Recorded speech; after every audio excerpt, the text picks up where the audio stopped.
Yesterday, we witnessed the ANC and ActionSA choose taxing South Africans over growing the economy. They chose to undermine their partners as they could not accept that they are now a 39% party and are obligated to create a shared economic vision for our country. A vision that would grow the economy, create jobs, and lift millions of South Africans out of poverty and into prosperity. Instead of working with its partner in the GNU, the ANC decided to collude with a band of bitter exes, has-beens, and political opportunists, otherwise known as ActionSA. A party with a demonstrable record of sacrificing good governance and growth at the altar of expediency. One only has to look at the cities of Tshwane and Johannesburg, where these two parties colluded to install coalitions of corruption at the expense of critical service delivery. As they attempted to spin their misdeeds to voters in these two cities at the time, they followed the same playbook yesterday. Firstly, the Finance Committee had only two options. It could either accept or amend the existing fiscal framework as empowered by the Money Matters and Related Procedures Amendment Act. On this score, the ANC, IFP and ActionSA voted in favour of the existing fiscal framework, which included a 0.5 percentage point VAT increase and the non-adjustment of personal income tax brackets for inflation, commonly referred to as bracket creep. However, they desperately tried to buy themselves cover by inserting non-binding recommendations into the committee's report, which requested that the National Treasury revise its budget within 30 days. So despite the snake oil ActionSA sold to South Africans last night, the National Treasury has no legal obligation to amend the framework if it passes in today's sitting. Secondly, the financially and illegally illiterate Honourable Beasley confidently stated that his proposal would amount to a 28 billion rand reduction on the revenue side of the balance sheet. However, if one were to remove both the VAT increase and bracket creep, the actual amount would be 31.5 billion. Worst of all, he had no idea where the National Treasury would find the money to plug the gaping hole left in the fiscus. To make it abundantly clear to members of the public, ActionSA capitulated to the ANC's misguided policy of taxing South Africans and undermining the economic reform agenda. In contrast, the DA has remained resolute in its opposition to any new taxes and succeeded in blocking the initial 2 percentage point VAT hike from the budget tabled in February.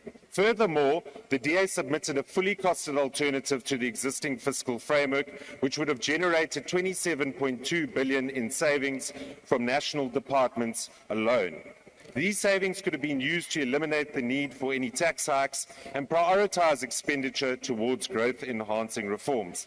However, the DA did not stop there. We proposed a comprehensive overhaul of the country's economic policy to address the following critical issues: a GDP growth rate that has remained capped at 1.3% from 2008 to 2024 and cannot keep up with annual population growth. This is best demonstrated by the fact that South Africans, on average, have become poorer over the years, with GDP per capita declining from $7,900 in 2010 to $6,000 in 2023. An expanded unemployment rate that has increased from 31% to 42% between 1994 and 2024, which means that millions of South Africans have joined the unemployment queues on an annual basis. Even more concerning is that our children are not equipped with the necessary education and skills to gain meaningful employment, as illustrated by the 60% youth unemployment rate. Previous ANC governments have also led us to the brink of fiscal collapse, with our debt-to-GDP ratio having risen from 44% in 2014 to 77% in 2024, while debt repayments consume 21% of all government revenue. If the rest of these metrics did not make the ANC think twice about the need for meaningful economic reform, then they should look at the trend line from the BER's Business Confidence Index, which had an average score of 36 out of 100 between 2014 and 2024. If we genuinely expect businesses to invest in our country and create jobs, but they lack faith in the government's policy direction, we have absolutely no hope of addressing the frightening policy crisis that is facing our economy. This is why we as the DA remain resolute in our call for the following bold economic reforms. Pursuing an aggressive debt reduction strategy to ensure that we live within our means and do not allow debt repayments to crowd out the expenditure on frontline services. Expediting the private sector's involvement in electricity generation and transmission to create a truly competitive energy market. Finalising port and rail concession agreements with private partners to enhance competitiveness and position ourselves as an export-oriented economy. Scrapping duties on manufactured goods not produced in South Africa and other localization policies that hinder trade and make goods more expensive for consumers.